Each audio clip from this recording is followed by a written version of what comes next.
अच्छा, आपने ये टॉपिक पहले पढ़ा हुआ है, साउंड?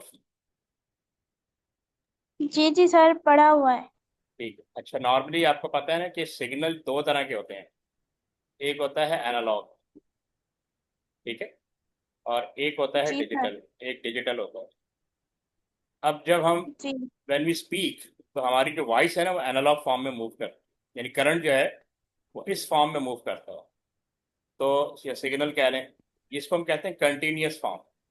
तो कंप्यूटर इसको अंडरस्टैंड नहीं करता। अगर आप ये पिक्चर पे गौर करें, व्हेन यू स्पीक, तो माइक से आपकी आवाज़ इस फॉर्म में जा रही है, एनालॉग फॉर्म में जा रही है। तो माइक जहाँ पे अटैच होता है कंप्यूटर में, जिस जगह पे, वहाँ पे एक सर्किट बोर्ड होता है। वहाँ पे एक सर्किट बोर्ड में एक ऑप्शन दिया होता है एडीसी, उसके अंदर ही होता है। तो वो क्या करता है कि आपकी एनालॉग फॉर्म को डिजिटल फॉर्म में कन्वर्ट कर देता है, यानी 0 और 1 के फॉर्म में।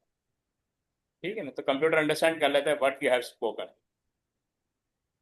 फिर कंप्यूटर जो है आपकी जो डिजिटल फॉर्म स्पीकर को सेंड करता है, और स्पीकर से आप यू लिसन। तो स्पीकर को कैसे सेंड करेगा, ये दोबारा इसको एनालॉग फॉर्म में कन्वर्ट कर देगा। ठीक है ना? ताकि स्पीकर उसको रिसीव करेगा, ताकि बिकॉज हम उसको सुन सकें, तो वो ऑडिबल फॉर्म में कन्वर्ट कर देता है, जिसको हमारा ईयर अंडरस्टैंड कर देता है, ऑडिबल फॉर्म में। तो इस तरह पूरा एक मैकेनिज्म चला हुआ है। जैसे यहाँ दिया हुआ कि remember computer works in binary, ठीक है। तो all data must be converted into binary in order for a computer to process it. तो कंप्यूटर से अगर आपने प्रोसेस करवाना है, जैसे अभी मैं बोल रहा हूँ, तो आप तक जो वॉइस है वो पहले एनालॉग से डिजिटल में कन्वर्ट होती है, फिर डिजिटल से एनालॉग में कन्वर्ट होती है, देन यू कैन हेयर। ठीक है। तो sound is no exception. So to do this, sound is captured, तो usually by a microphone and then converted into a digital signal. Microphone से कैप्चर किया जाता है और डिजिटल सिग्नल में कन्वर्ट कर दिया जाता है। इस तरह एक साउंड का प्रोसेस कंप्लीट होता है। अब इसमें कुछ टर्मिनोलॉजीज हैं जिसके साथ यूज होती हैं, ठीक है, साउंड से रिलेटेड। अब देखें इसका मैकेनिज्म क्या है। आपने, अगर आप लोगों ने फिजिक्स पढ़ी है ना, तो आपको कुछ ना कुछ आइडिया होगा। फिजिक्स था, अभी है आपका subject physics? Do you have physics? तकी आपका है फिजिक्स? यस सर जी, है, इस साल ठीक है। है, ठीक है। तो फिजिक्स भी में आपने पढ़ा होगा साउंड वेव के बारे में, तो या वेव्स के बारे में। ये कह रहे हैं sound wave are vibration in the air, यानी जो हम जब बोलते हैं ना, तो एयर के अंदर एक वाइब्रेशन जनरेट होती है। ठीक है। तो इसमें ही पूरा प्रोसेस बताया हुआ है कि ये साउंड में कैसे कन्वर्ट होता है। ये कह रहा है the human ear senses these vibration and interpret them as sound. तो जब भी हम बोलते हैं तो एयर के अंदर एक वाइब्रेशन जनरेट होती है, तो हमारा जो ईयर जो है उसको इंटरप्रेट कर लेता है एज ए साउंड या वॉइस, जो भी कह लें आप। ठीक है। अब कह रहे हैं कि sound wave has a frequency, क्योंकि ये एनालॉग फॉर्म में होता है। ठीक है। तो कह रहे हैं each sound wave has a frequency. ये तीन टर्म्स आपको पता होने चाहिए, wave length and amplitude. Her sound wave के अंदर ये तीन टर्म्स यूज होती हैं, टेक्निकल टर्म्स है जो इंपॉर्टेंटली कंपल्सरी यूज होती है। अच्छा, अभी इनके बारे में डिफाइन किया जाएगा। The amplitude specify the loudness of the sound, यानी ये जो अभी आगे पिक्चर दिखाऊंगा, ये जितनी हाइट, एम्पलीट्यूड का मतलब है इसकी हाइट। तो हम जब वॉइस को लाउड करते हैं तो एम्पलीट्यूड भी इंक्रीज हो, इसका मतलब है कि आपको इसका एम्पलीट्यूड इंक्रीज हो चुका है। तो कह रहे हैं the amplitude specify the loudness of the sound. अब यहाँ पे देखें, पिक्चर बनी हुई है, ये एम्पलीट्यूड शो कर रहा है, this is amplitude. High frequency wave और ये लो फ्रिक्वेंसी वेव, जिसमें नंबर ऑफ वेव ज्यादा होंगी वो हाई फ्रिक्वेंसी वेव कंसिडर किया जाएगा। इस डिस्टेंस को हम पीरियड कहते हैं।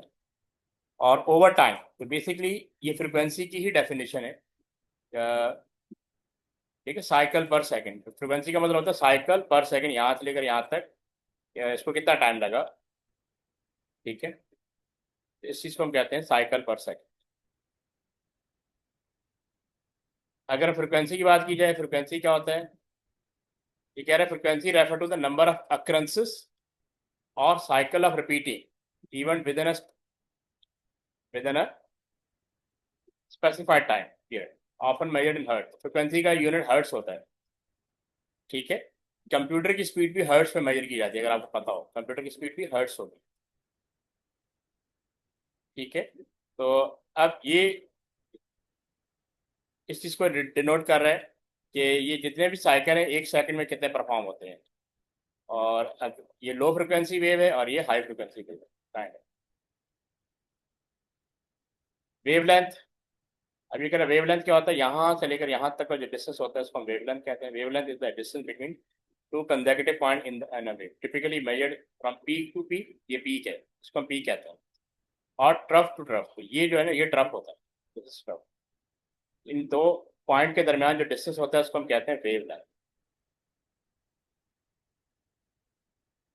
और ये एम्पलीट्यूड की बात, एम्पलीट्यूड होता है, ठीक है। Height, height is called amplitude. तो जितना ज़्यादा एम्पलीट्यूड होगा उतना ज़्यादा लाउडनेस होगी। तो ये इसकी डेफिनेशन है, amplitude is the maximum displacement or height of a wave from its equilibrium position presenting its strength or intensity. ठीक है, तो एम्पलीट्यूड शो करता है कि फ्रिक्वेंसी कितनी स्ट्रांग है। अब इसका पूरा प्रोसेस दिया जाएगा, साउंड जनरेट, हम साउंड को कैसे कन्वर्ट करते हैं डिजिटल फॉर्म, क्योंकि साउंड आपका एनालॉग फॉर्म में होता है। तो अब हम अंडरस्टैंड करेंगे कि साउंड जो है वो डिजिटल फॉर्म में कैसे कन्वर्ट होता है, हम इसको कैसे करते हैं। जैसे यहाँ दिया हुआ है कि साउंड, अच्छा पहले दिया हुआ है साउंड वेव वेरी कंटिन्यूसली, ठीक है ना, तो ये कंटिन्यूसली वेरी कर रहा है। इस शेप को हम कहते ही एनालॉग, जो कंटिन्यूसली वेव यानी वेरी कर रहा है। वेरी का मतलब होता है change, continuously wave, sound wave vary continuously, इसीलिए इसको एनालॉग कंसीडर किया जाता है। This mean that sound is analogue. Already मैंने आपको बताया कि साउंड एनालॉग फॉर्म कंसीडर किया जाता है, क्योंकि सिग्नल दो ही होते हैं, एक डिजिटल और एक एनालॉग। अब यहाँ बताया computer can not work with analogue data, so sound wave need to be sampled in order to be stored in a computer. यानी कंप्यूटर डायरेक्टली अंडरस्टैंड नहीं करता, हम इसका एक सैंपल लेते हैं और उस सैंपल को एक नंबर असाइन करते हैं और उस नंबर को हम डिजिटल फॉर्म में कन्वर्ट, यानी ये समझ लें कि वो जो नंबर होता है, ठीक है, sample is kind of number, और वो नंबर को डिजिटल यानी डेसिमल फॉर्म में होगा, याद है डेसिमल कन्वर्जन की है।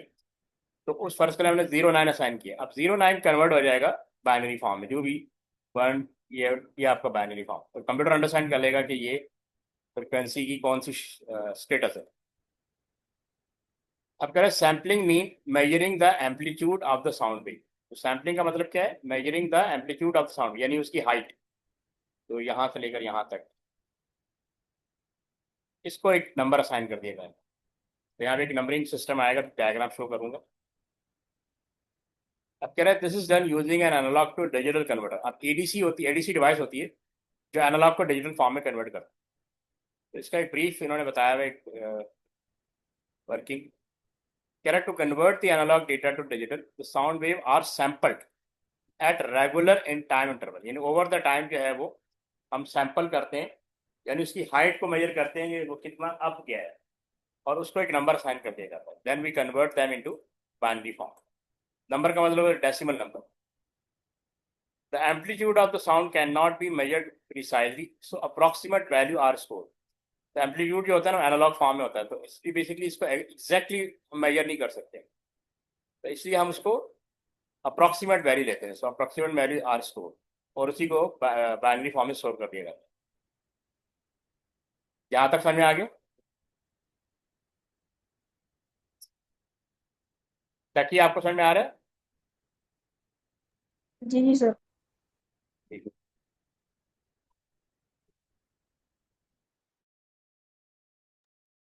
ओके, असरा आपको समझ में आ रहा है? जी जी सर, आ गया। ठीक।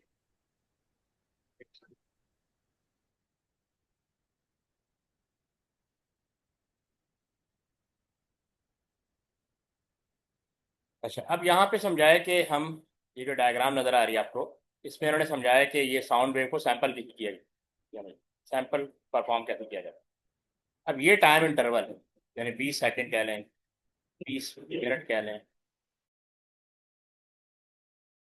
सैंपल्स किया जाता है, ठीक। अब ये साउंड एम्पलीट्यूड है,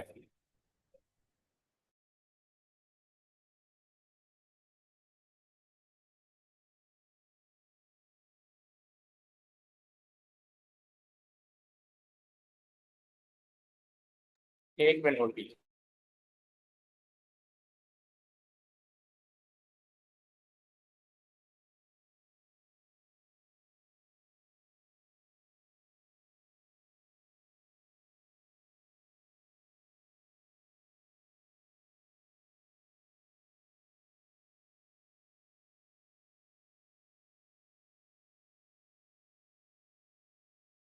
अच्छा, अगर आप इसमें देखें, अब ये एम्पलीट्यूड एग्जैक्ट 10 पे है और ये एम्पलीट्यूड 3 पे है, ये एम्पलीट्यूड अबव द 9 है, ये एम्पलीट्यूड एग्जैक्ट 10 पे है। तो यहाँ पे देखिए डिफरेंट वेरी कर रही है। तो कहीं पर 10 है, कहीं पे 3 है, कहीं पे 4 है, तो यहाँ पे ये 4 आ रहा है। ठीक है, तो हम इन इन नंबर्स को बाइनरी फॉर्म में कन्वर्ट करते हैं। अब जैसे यहाँ बताया हुआ है, figure 1.9 shows the sound wave. The x-axis shows the time interval when the sound wave was sampled 1 to 21, and the y-axis shows the amplitude of the sampled sound to 10. तो डिफरेंट वैल्यूज को assign किया जाता है।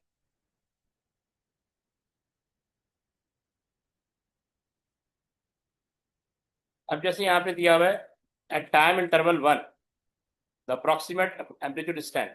मैंने आपको diagram show की थी ना, 1 की बात कर रहे हैं, यानी 1, ये 1 है। यहाँ पे टाइम इंटरवल सैंपल कितना 10 आ रहा है,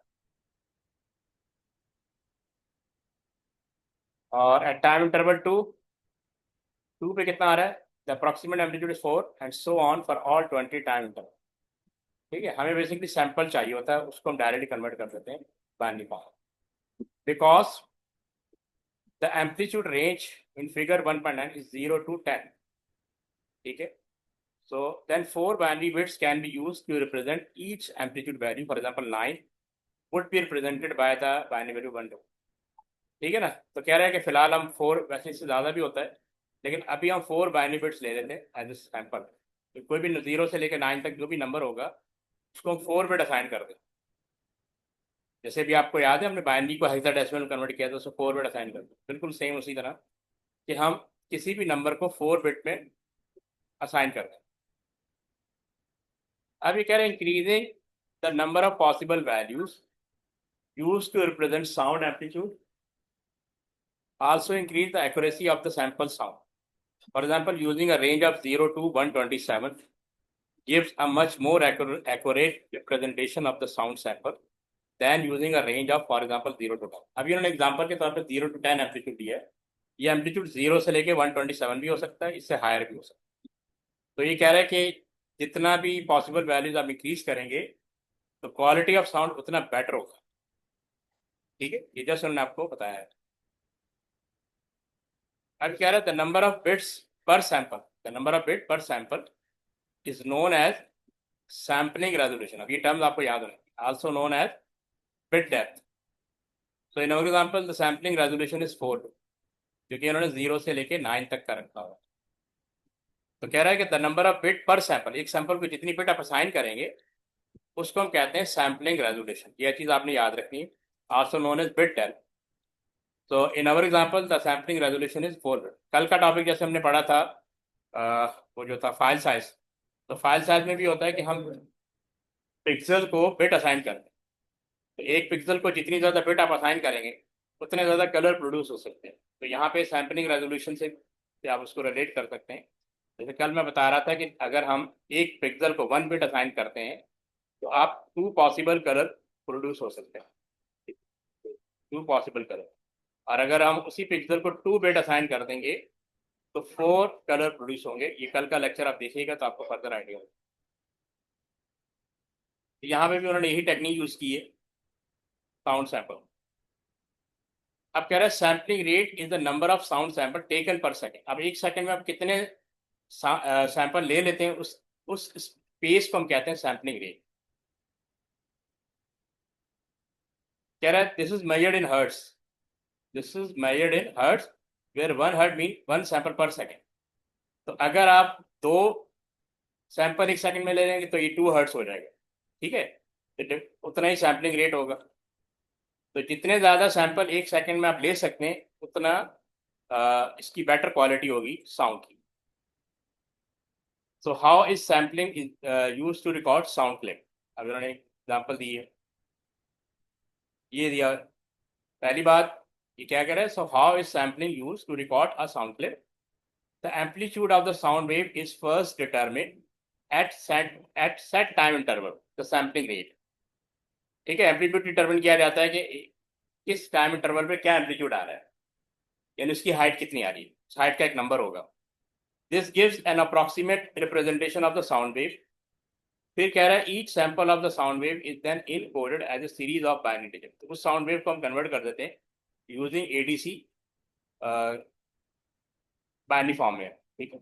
इस केस में उन्होंने 4 बिट्स को लिया हुआ है, इससे ज़्यादा भी हो सकता है। तो ये 2-3 स्टेप्स हैं जिसकी बेस पे साउंड क्लिप को कन्वर्ट किया जाता है इनटू डिजिटल फॉर्म। अब कह रहे हैं using a higher sampling rate or larger resolution will result in a more faithful representation of the original sound source।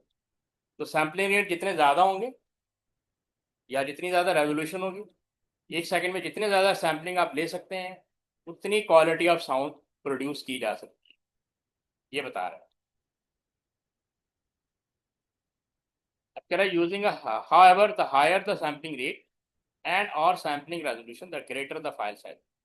क्योंकि आप नंबर ऑफ बिट जब 4 बिट से ज़्यादा साइन करेंगे तो फाइल साइज और इंक्रीज हो जाएगा, ठीक है। The higher the sampling rate and or sampling resolution the greater the file size, क्योंकि बिट्स जितनी ज़्यादा साइन करेंगे फाइल साइज उतना ज़्यादा इंक्रीज है। जैसे कल आपको मैंने बताया था कि अगर मैं एक 1 पिक्सल को 8 बिट असाइन करूंगा तो 256 कलर प्रोड्यूस होंगे, लेकिन इसकी वजह से आपका फाइल साइज भी इंक्रीज हो जाएगा क्योंकि you are giving more bits, bits take a space. ये एक समरी दी हुई।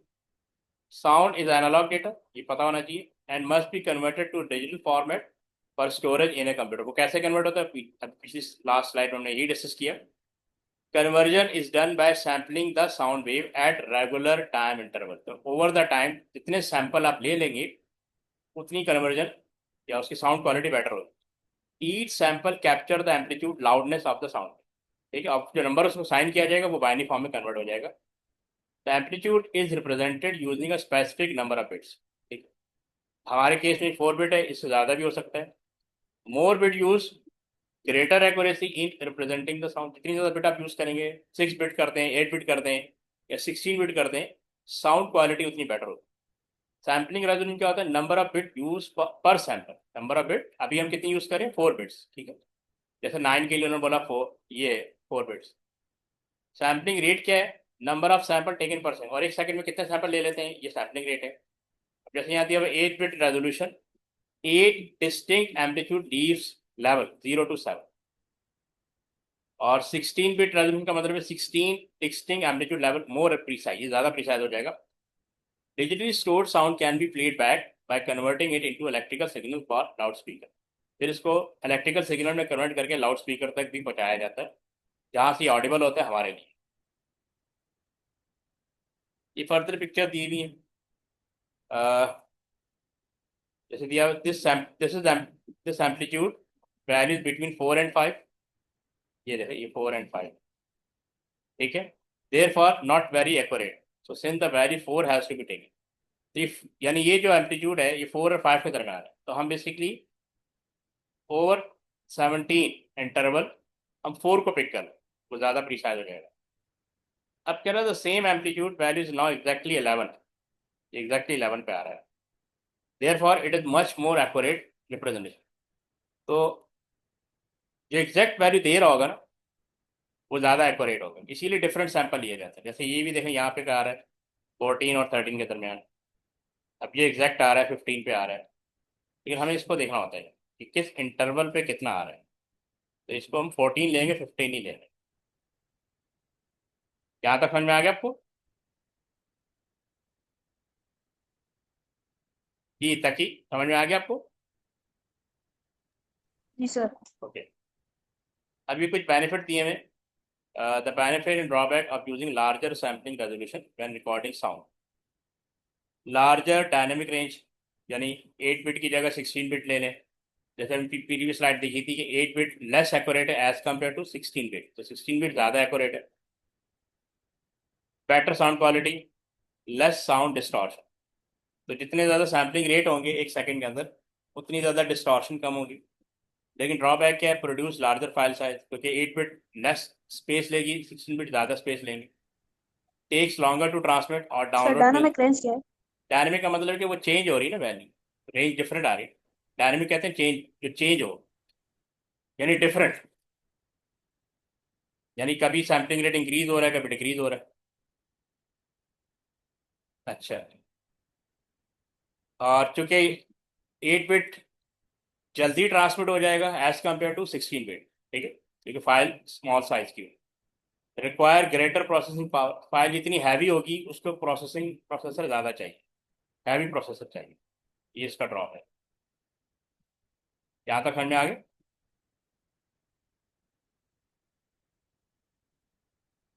क्या नाम है असर, आपको समझ में आ गया?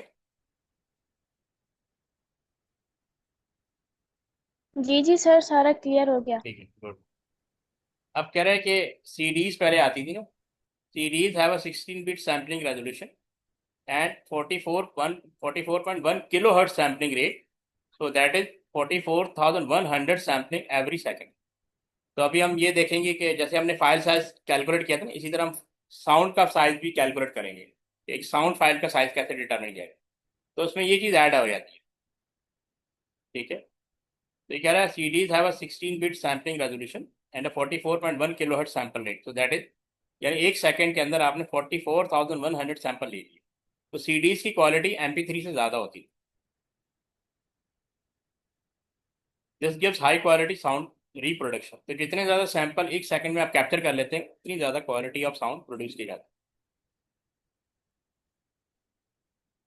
अच्छा, ये बिट मैप इमेज का दिया हुआ है, जो हम वैसे कल कर चुके हैं, यहाँ फर्दर इसको एक्सप्लेन कर देता हूँ। Bit map images consist of pixel arrange in a 2D matrix. अब 2D मैट्रिक्स का मतलब क्या होता है? ये रेक्टेंगल होता है, यानी आपकी जो इमेज होती है ना, एक रेक्टेंगल के अंदर प्रोड्यूस की जाती है। तो ये हाइट है और ये विड्थ है, ठीक है। तो पिक्सल को हम इस तरह अरेंज करते हैं, ठीक है, वर्टिकली। ये पिक्सल पिक्सल कहते हैं टीनी पॉइंट ऑफ लाइट को, या टाइनी पॉइंट ऑफ लाइट कहते हैं। पिक्सल बेसिकली लाइट होती है, लेकिन डॉट्स की शेप में। और जब इस लाइट को हम हॉरिजेंटली और वर्टिकली अरेंज करते हैं तो it becomes image. 2D matrix का मतलब ये है, हॉरिजेंटली एंड वर्टिकली आप पिक्सल को अरेंज करते हैं, it becomes image. Each pixel represented using a binary number. इस पिक्सल को हम बाइनरी नंबर असाइन करते हैं, जैसे मैंने आपको बताया था कि हर पिक्सल को अगर 1 बिट असाइन करते हैं तो ये 2 कलर प्रोड्यूस करेगा मैक्सिमम। अब जैसे जैसे अब ये क्या है? Bit, bit per pixel, bit, ये कल भी मैंने समझाया था, बिट पर पिक्सल, या इसको कलर डेप्थ भी कहते हैं। आप नंबर ऑफ बिट इंक्रीज करते हैं, जैसे मैंने 8 बिट असाइन कर दी, now you can produce 256 colour. अगर आप इसको वन पिक्सल को 16 बिट असाइन कर दें, ठीक है, तो basically 65,000 colour you can produce. और इसी पिक्सल को मैं 24 बिट असाइन कर देता हूँ, it becomes 16.3 millions colour, kind of that, ठीक है। यहाँ पे भी उन्होंने एग्जाम्पल दी हुई है। The number of bit per pixel determine how many colour or shade can be represented. 1 bit per pixel का मतलब 2 values, 0 is black, 1 is white. 2 bit per pixel, 4 values, ये 20, 0001, 1011, 4 कलर या शेड आप प्रोड्यूस कर सकते हैं। 3 बिट पर पिक्सल 8 वैल्यूज, यानी 8 colour, different colour produce कर। तो इसको हम बिट पर पिक्सल को कलर डेप्थ भी कहते हैं। Number of bit use to represent each pixel colour. फिर एक और चीज होती है image resolution, total number of pixel in an image, वो जो मल्टीप्लाई करके आता है नंबर ऑफ पिक्सल, यानी हॉरिजेंटली और वर्टिकली। ये जो पिक्सल होते हैं, या 4096 यानी हॉरिजेंटली, और 3072 वर्टिकली, इनके जो मल्टीप्लाई करते हैं इतने पिक्सल आते हैं। फिर हर पिक्सल को बिट असाइन की जाती है। Each pixel data size depend on colour depth, 32 bit per pixel, ठीक है ना। आप जैसे मैंने आपको बताया कि 2 पावर 24 बिट, अब इससे ऊपर 32 बिट आ गया है, 64 बिट आ गया है, 128 बिट आ गया, now you can imagine how many colour you can produce. अच्छा, the number of bit use to represent each colour is called colour depth, ठीक है। ये ऑलरेडी हम डिस्कस कर लिया था, कल भी डिस्कस किया था, आज फिर आ गया ये, जस्ट फॉर रिवीजन। अब कह रहा है an 8 bit colour depth mean that each pixel can be one of two species colour, ठीक है।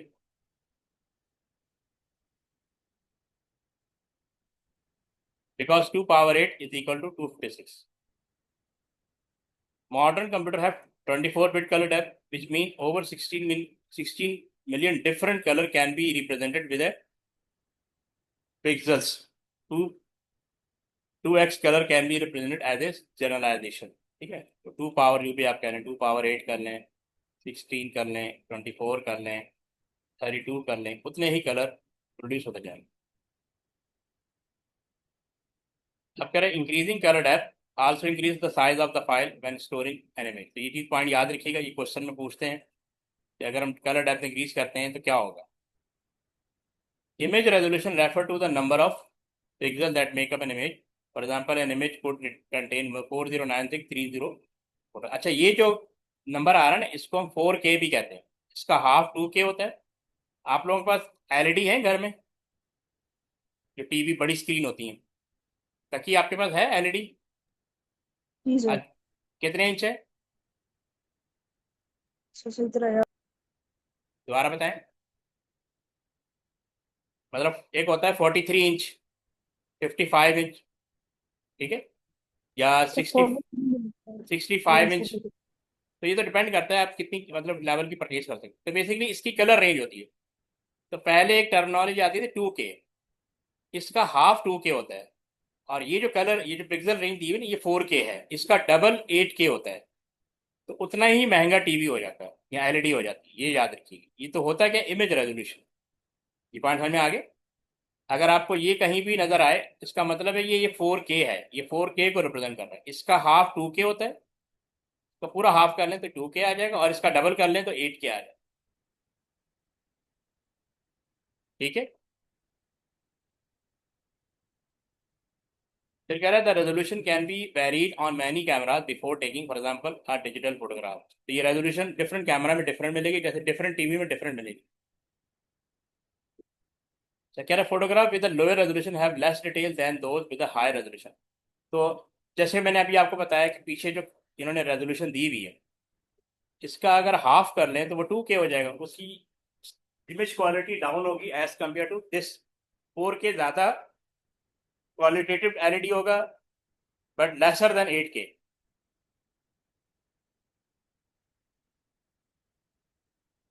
जैसे यहाँ दिया हुआ है, ये ज्यादा 5 images of the same car been using different resolution.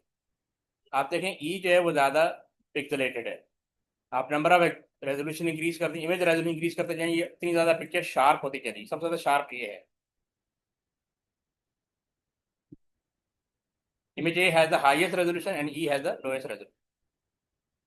तो रेजोल्यूशन जितनी कम कर देंगे, पिक्चर उतनी फजी हो जाएगी, डल हो जाएगी। This is because there are fewer pixel in E to represent the image. तो यहाँ पे पिक्सल कम है ई के पास। The main drawback of using high resolution image is the increase in file. तो एक चीज याद रखिएगा, रेजोल्यूशन जब इंक्रीज करेंगे तो फाइल साइज इंक्रीज हो जाएगा। अच्छा, फिर कह रहा है as the number of pixel use to represent image is increase the size of the file will also increase. ये पॉइंट आपने याद रखना है।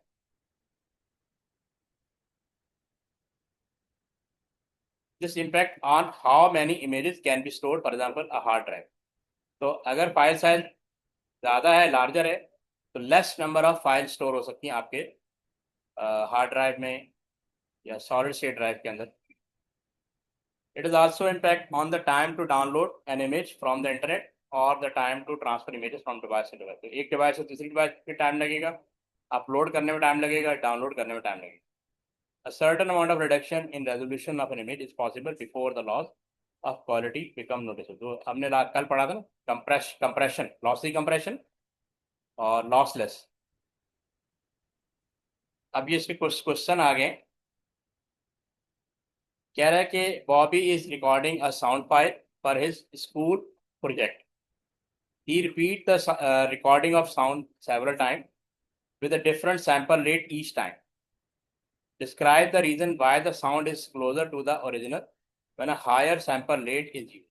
अभी हमने पीछे पढ़ा था ना कि जब आप सैंपल रेट इंक्रीज करते जाएंगे तो साउंड क्वालिटी उतनी बेटर होती जाएगी। ठीक है। अब इसकी हम डिस्क्रिप्शन देख लेते हैं। कह रहा है कि smaller time gap between the samples makes the digital sound wave more accurate. Smaller quantization error.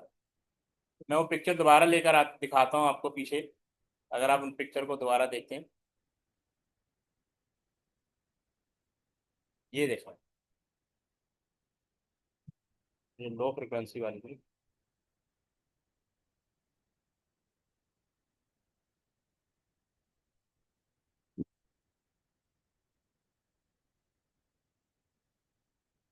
हाँ, इस पे देखिए, ये ज़्यादा एक्यूरेट है हाई फ्रिक्वेंसी बेस, ये लेस एक्यूरेट काइंड ऑफ, इसके बारे में कह रहे हैं।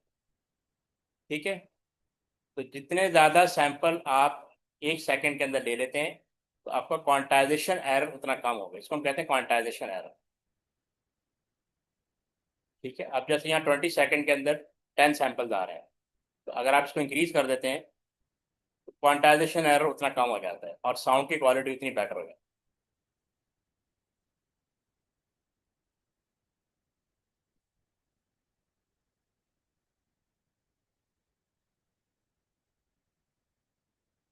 ये क्वेश्चन समझ में आया आपको? इस क्वेश्चन का आंसर समझ में आया? सम ठीक है, जी वो जो ये है ना, इसका गैप जितना कम होगा ओवर 1 सेकेंड, उतने ज़्यादा आप सैंपल ले सकते हैं, क्या ना, smaller time gap between the sample, तो जितना स्मॉलर होगा उतने ज़्यादा आप सैंपल ले सकते हैं, makes the digital sound wave more accurate, smaller quantization है, क्योंकि हम ये अप्रॉक्सीमेट वैल्यू लेते हैं ना। जैसे यहाँ दिया, describe the reason why the sound file size increases when a higher sample rate is used. अभी हमने पीछे पढ़ा था ना, describe the reason why the sound file size increase when a higher sample rate is used. Sir, resolution बढ़ हाँ, जाती है फाइल की, तो इसलिए साइज बिल्कुल, बढ़ जाती है। बिल्कुल, more samples or data are taken or recorded, so more bit are stored altogether। वो यानी वो जो अभी हमने हमारे एग्जाम्पल में 4 बिट था ना, ये 8 बिट भी हो सकता है, ये 16 बिट भी हो सकता है, ये 32 बिट भी हो सकता है, तो जितनी ज़्यादा बिट आप असाइन करेंगे सैम्पलिंग के लिए, उतना ज़्यादा फाइल साइज इंक्रीज होगा। ठीक है, असर आपको समझ में आया क्वेश्चन? जी सर, क्लियर है। ठीक है, अच्छा, इसका आंसर आप लोग लिख सकते हैं, explain the impact of changing the sampling resolution on the accuracy of sound recording, can you right? Yes sir, sure. Zoom chat पे लिखे, मैं 1 मिनट में आ रहा हूँ, जस्ट राइट योर आंसर। ठीक है,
जी, आप लोगों ने लिख लिया इसका आंसर?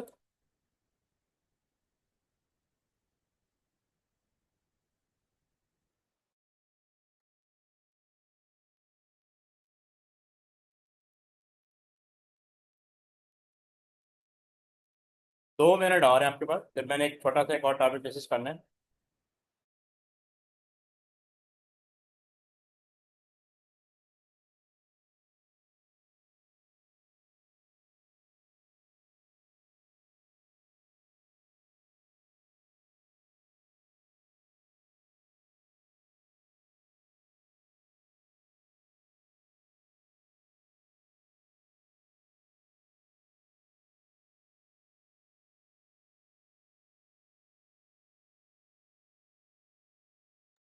ठीक है, असरा आपने, आर यू सेंडिंग?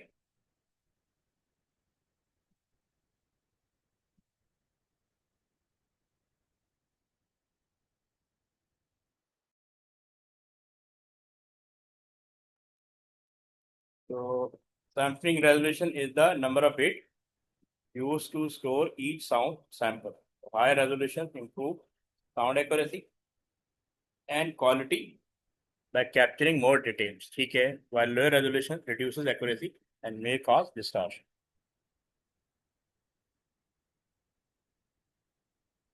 अच्छा यहाँ पे, अच्छा क्योंकि उस वर्ड वो बात कर रहे हैं चेंज, तो चेंज का मतलब है कोई डिक्रीज भी हो सकता है, इंक्रीज भी हो सकता है।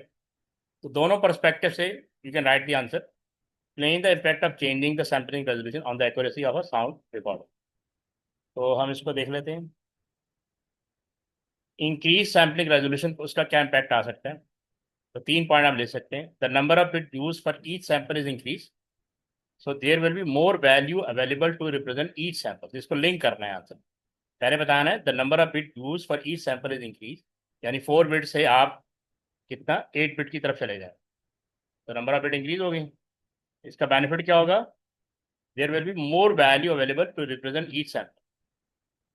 फिर कह रहा है each value amplitude are note in the digital recording is closer to the analogue amplitude.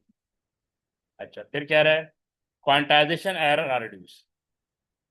ठीक है, जितना क्वांटाइजेशन एरर रिड्यूस होगा उतनी क्वालिटी ऑफ साउंड बेटर होगी। The digital sound is closer to the original analogue sound. Sir और अगर quantization error जो है वो फिर से समझाइएगा तो। क्वांटाइजेशन एरर का मतलब है कि वो जो, याद है वो जो सैम्पलिंग था, ये ऐसे,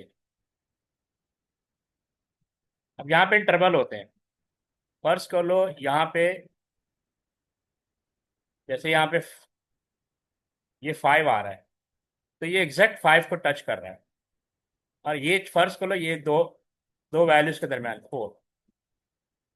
तो अब हम डिसाइड नहीं कर पा रहे इसको 5 लें या 4 लें, तो नॉर्मली इसको 4 ले लिया जाता है। तो ये मोर टू एरर प्रोन है, यानी ये एग्जैक्ट वैल्यू हमें नहीं मिली इसकी, हमने इसके अप्रॉक्सीमेट वैल्यू, तो इसको हम कहते हैं क्वांटाइजेशन एरर।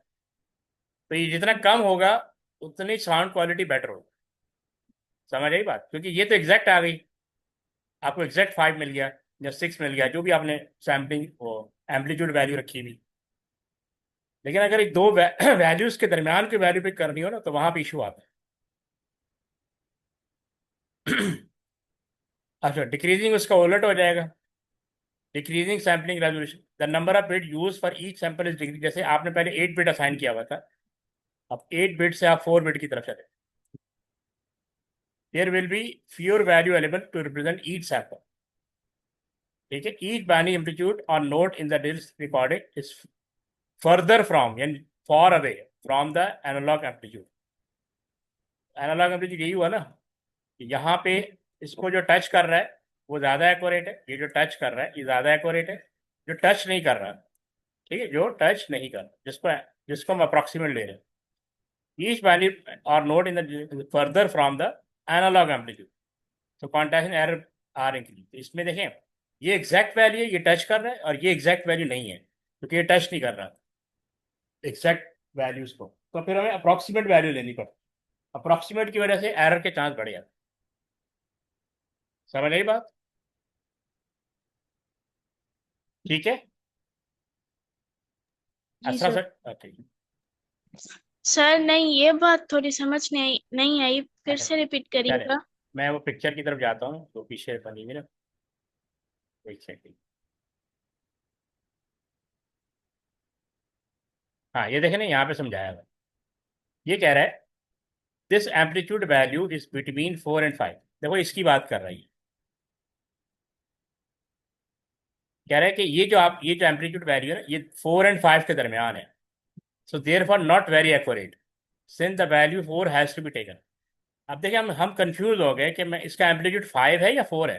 देखिए ये 5 है और ये 4 है, तो ये जो इसका जो सैम्पलिंग रेट लेना है या इसका जो एम्पलीट्यूड है, ना तो 4 है ना 5 है, तो मिड वैल्यू तो हम नहीं लेंगे, हम कोई एक वैल्यू लेंगे, या तो 5 लेंगे या 4 लेंगे, लेकिन वो अप्रॉक्सीमेट हो जाएगा। तो वो ये कह रहा है कि जब आप अप्रॉक्सीमेट वैल्यू लेते हैं किसी एम्पलीट्यूड की, साउंड वेव की, तो उसमें क्वांटाइजेशन एरर के चांस बढ़ जाते हैं, यानी एरर आप यूँ कह रहे हैं कि डिस्टॉर्शन के चांस बढ़ जाते हैं। ठीक है, अब यहाँ पे कह रहे हैं the same amplitude value is now exactly 11। देखो ये 11 पे है, तो यहाँ पे डिस्टॉर्शन के चांस वेरी लो हो जाते हैं. So therefore it is a much more accurate representation. तो अगर आप एग्जैक्ट वैल्यू एम्पलीट्यूड पिक कर सकते हैं then it is a accurate sound wave. और अगर आप एग्जैक्ट वैल्यू पिक नहीं कर पा रहे, आप कोई अप्रॉक्सीमेट वैल्यू ले रहे हैं, तो it mean there is a distortion chances. ठीक है, डिस्टॉर्शन की चांस इंक्रीज हो जाता है. ये पॉइंट समझ में आया? इसको कहते हैं क्वांटाइजेशन एरर. क्या कहते हैं? Quantization error. ये असरा आप समझ में आया आपको? यानी जी जी अगर सर, अब clear हो अगर गया। आप एग्जैक्ट वैल्यू नहीं ले पा रहे, अगर आप अप्रोक्सीमेट वैल्यू ले रहे हैं, तो एरर के चांस इंक्रीज हो जाते हैं, यानी डिस्टॉर्शन आपको फेस करनी पड़ेगी.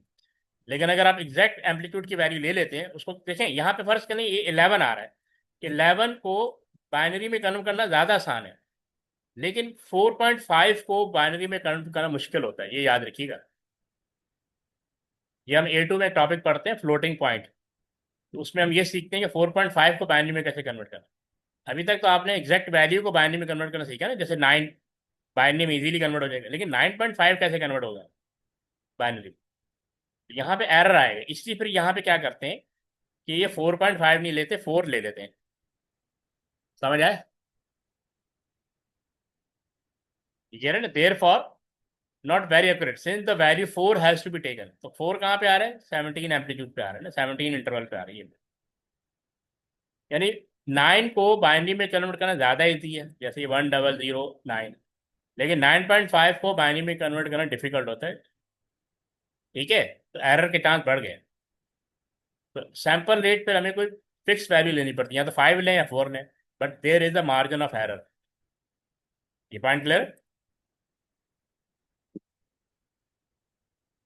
ताकि आपको क्लियर है टॉपिक, ये वाला पॉइंट, क्वांटाइजेशन एरर. जी सर, क्लियर है।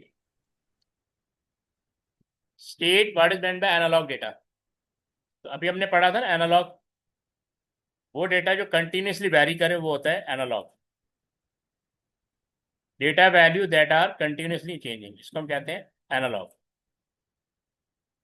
और वेरिएबल और एनीवेयर. और डिजिटल क्या होता है? Discontinuous data. डिसकंटिन्यूस डेटा, इसको हम कहते हैं डिजिटल. ये कौन आप कंप्यूटर पे हैं, लैपटॉप पे हैं? ताकि आप लैपटॉप पे हैं, मोबाइल पे हैं? सर अभी तक मोबाइल। अच्छा, फिर आप ऐसा करें कि आप इसको मैं कहता हूँ 1, इसको कहता हूँ 2, इसको कहता हूँ 3, इसको कहता हूँ A, इसको कहता हूँ B. अब आप इसको मैच करें और जूम चैट पे राइट करें कि सैम्पलिंग की डेफिनेशन कहाँ फिट हो रही है, A में हो रही है, B में हो रही है, C में हो रही है. सैम्पलिंग रेट कहाँ फिट हो रहा है और सैम्पलिंग रेजोल्यूशन कहाँ फिट हो रहा है.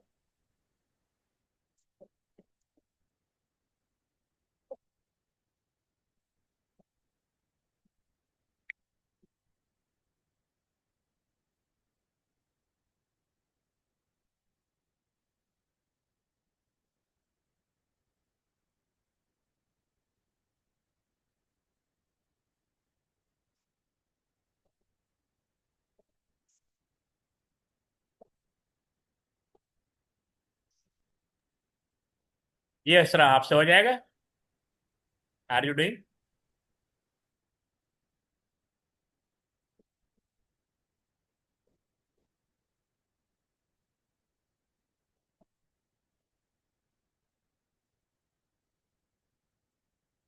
ओके, असरा आप भी सेंड कर दें.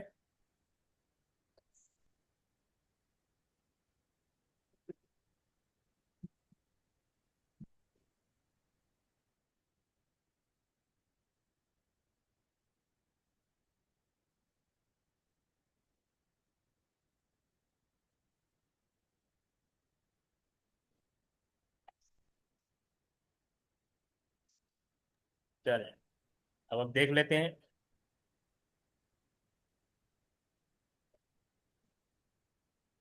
तो 1 का B है, ठीक है, 2 का A है, और 3 का C है. Good, you have done right.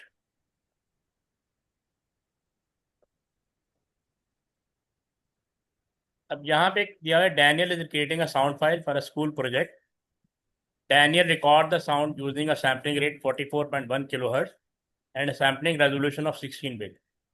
ये कह रहा state what is meant bye sampling rate of 44.1 kilohertz. अभी हमने पीछे पढ़ा था, ये number of sample per second, ठीक है, नंबर ऑफ सैंपल्स पर सेकेंड, इसको हम कहते हैं सैम्पलिंग रेट। तो 44.1 किलोहर्ट्ज का मतलब होता है 44,100 सैंपल और मेजरमेंट पर सेकेंड, ठीक है। यानी एक सेकेंड में जितने ज़्यादा आप सैंपल ले सकते हैं we call it sampling rate. और अगर वो पर्टिकुलर वैल्यू दे दे, जैसे इस केस में 44.1 किलो हर्ट दिया हुआ है, इसका मतलब है 44,100 सैंपल आपने एक सेकंड में कैरी किए हैं, ठीक है, रिकॉर्ड किए हैं। ये इसका डबल भी हो सकता है, इसका डबल 88.2 होगा, ठीक है, ऐसे भी हो सकता है। इसका मतलब आपने एक सेकंड में इतने ज़्यादा सैंपल ले लिए। This point is clear? जी सर। Yes sir, clear. इसको राइट करें, जूम चैट पे रखें।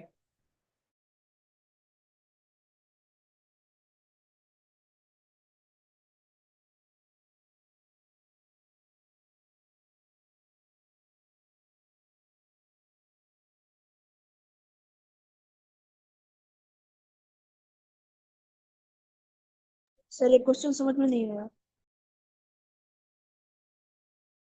एक second,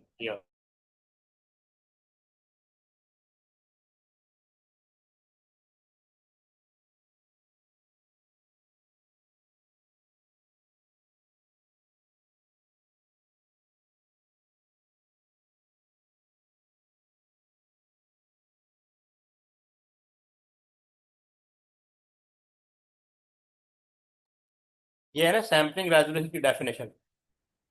the number of bit use to store each sample. तो वहाँ 16 बिट दिया हुआ है, तो 16 bit are use to store each sample. तब तो सर मोर एक्यूरेसी, ज्यादा हाँ, एक्यूरेसी मिलेगी बिट इस्तेमाल करने से। हाँ, अगर वो इंक्रीज करते हैं, यानी 8 बिट से 16 बिट जाते हैं। ठीक है जी, बस आपने ये बताना है 16 bit are use to store each sample. अच्छा, हमने एग्जांपल पढ़ा था ना 4 बिट, कितना पढ़ा था? 4 बिट। तो उसके हिसाब से एक्यूरेसी ये फिर डबल हो सकता है, 16 बिट, एक्यूरेसी और इंक्रीज हो जाएगी, फाइल साइज इंक्रीज हो जाएगा। इसको 16 बिट कर दें और एक्यूरेसी आ जाएगा, फाइल साइज भी इंक्रीज हो जाएगा। समझ आया? हमारी जी एग्जांपल थी सर। 4 बिट, जो अभी बुक के अंदर जो एग्जांपल दी हुई ना 4 बिट दी हुई, लेकिन ये 8 बिट भी हो सकता है, 16 बिट भी हो सकता है, 32 बिट भी हो सकता है। That's it.